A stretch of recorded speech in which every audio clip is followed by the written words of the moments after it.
Boa tarde, galerinha. Vamos para mais uma aula de educação física. O nosso tema de hoje é o Futebol Society. O Futebol Society, também chamado de futebol de 7, é um esporte de origem brasileira. Atualmente é um dos esportes mais praticados em todo o território brasileiro. Tem estrutura e regras de extrema semelhança às do futebol, podendo ser considerado apenas uma variação desse. Sua prática pode ocorrer entre homens e mulheres, sendo mais comumente feita em áreas abertas com gramado. É disputado por duas equipes, cada uma com 7 jogadores na linha. O objetivo principal do jogo, bem como no futebol, consiste na marcação de gols, que se dá ao fazer com que a bola passe pela baliza, ou no caso a trave, localizada na linha de fundo do campo adversário. A origem do Futebol Society. O Futebol Society foi criado na década de 80 e na época tinha o nome de Futebol de 7, porque a Receita Federal não aceitava o registro em outro idioma de uma entidade esportiva. Foi aí que nasceu a Federação de Futebol de 7, de origem gaúcha, embora o esporte já fosse praticado em vários estados do país. Na época, os responsáveis pela entidade solicitaram para a Receita Federal o uso do nome fantasia Futebol Society, e assim a modalidade passou a ser chamada oficialmente Futebol Society. Regras do Futebol Society. A regra também é diferente na duração da partida. O total do futebol tradicional é de 90 minutos, mas no Society é de somente 50 minutos, dividido em dois tempos de 25 minutos.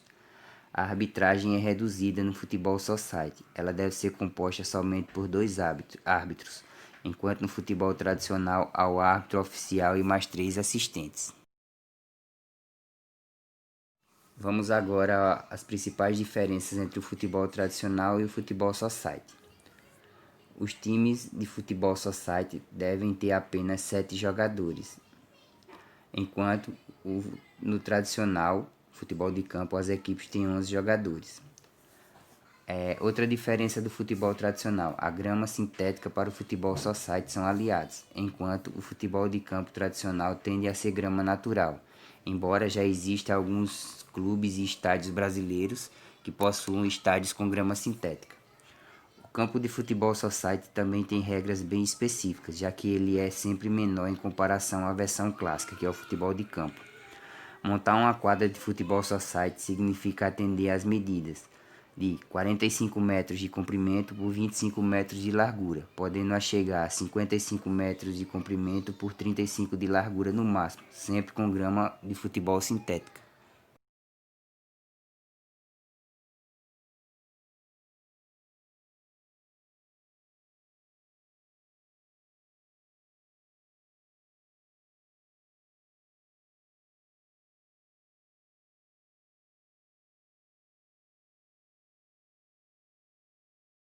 Principais competições do futebol society a nível mundial: o Campeonato Mundial de Clubes, o Mundialito de Clubes, a Liga das Américas, o Mundialito de Seleções e a Copa América de Seleções. As principais competições do futebol society no Brasil são o Campeonato Brasileiro de Categorias de Base, o Campeonato Brasileiro de Seleções e a Copa do Brasil de Clubes. Bem, pessoal, após vocês terem assistido o vídeo, a nossa atividade de hoje é vocês copiarem o conteúdo que está no vídeo no caderno de vocês. Não esqueçam de colocar o seu nome e a sua turma. Abraço, Deus abençoe a todos.